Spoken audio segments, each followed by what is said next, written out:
વડોદરાનો અવાજ ન્યૂઝમાં આપનું સ્વાગત છે। સમાચારમાં વાત કરીએ તો નવલખી મેદાનમાં વિશ્વ યોગ દિવસના ઉપલક્ષ્યમાં યોજાઈ યોગ શિબિર। યોગ શિબિરમાં યોગ બોર્ડના ચેરમેન યોગ સેવક શિશુપાલ દ્વારા યોગ શિબિરનું કરવામાં આવ્યું સંચાલન। શહેર ભાજપ પ્રમુખ ડૉક્ટર જયપ્રકાશ સોની, ડેપ્યુટી મેયર ચિરાગ બારોટ જોડાયા યોગ શિબિરમાં। સ્થાયીના પૂર્વ અધ્યક્ષ ડૉક્ટર હિતેન્દ્ર પટેલ સહિત કાઉન્સિલરોએ યોગ કર્યા। 10,000થી વધુ લોકો જોડાયા યોગ શિબિરમાં। યોગના વિવિધ આસનો દ્વારા યોગના મહત્વ વિશે લોકોને કરાયા અવગત। યોગ શિબિર મામલે યોગ બોર્ડના અધ્યક્ષ શિશુપાલનું નિવેદન, મુખ્યમંત્રી ભૂપેન્દ્ર પટેલનું આહવાન, સ્વસ્થ ગુજરાત, મેદસ્વીતા મુક્ત ગુજરાત।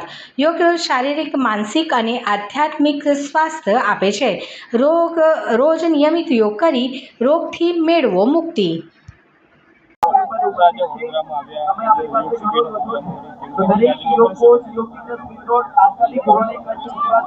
जीवन मकसद से विकास અને યોગ અમને વિકાસ સાથે જોડે છે અને લોકો એવું માને છે કે માત્ર ધન અને પદ વિકાસ છે, પણ પૂર્ણ વિકાસ, પૂર્ણ સફળતા પ્રાપ્ત કરવી હોય તો સ્વાસ્થ્યના સાથે આર્થિક સંપન્નતા, પારિવારિક પ્રસન્નતા, સમાજમાં પ્રતિષ્ઠા અને ગુરુ અને ભગવાનમાં નિષ્ઠા હોવી જોઈએ અને એ બધા ગુણો પેદા કરે છે યોગ।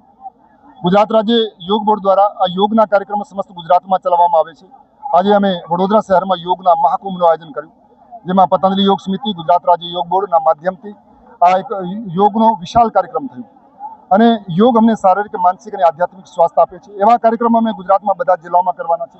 કાલે પણ અમારા રિવરફ્રન્ટમાં કાર્યક્રમ છે, માનનીય મુખ્યમંત્રી એમાં ઉપસ્થિત રહેવાના છે। ગુજરાતની સમસ્ત જનતાને હું આહ્વાન કરવા માંગુ છું કે આવો આપણે બધા સાથે મળીને યોગી બનીએ, નિરોગી બનીએ, સમાજ માટે સહયોગી અને રાષ્ટ્ર માટે ઉપયોગી બનીએ।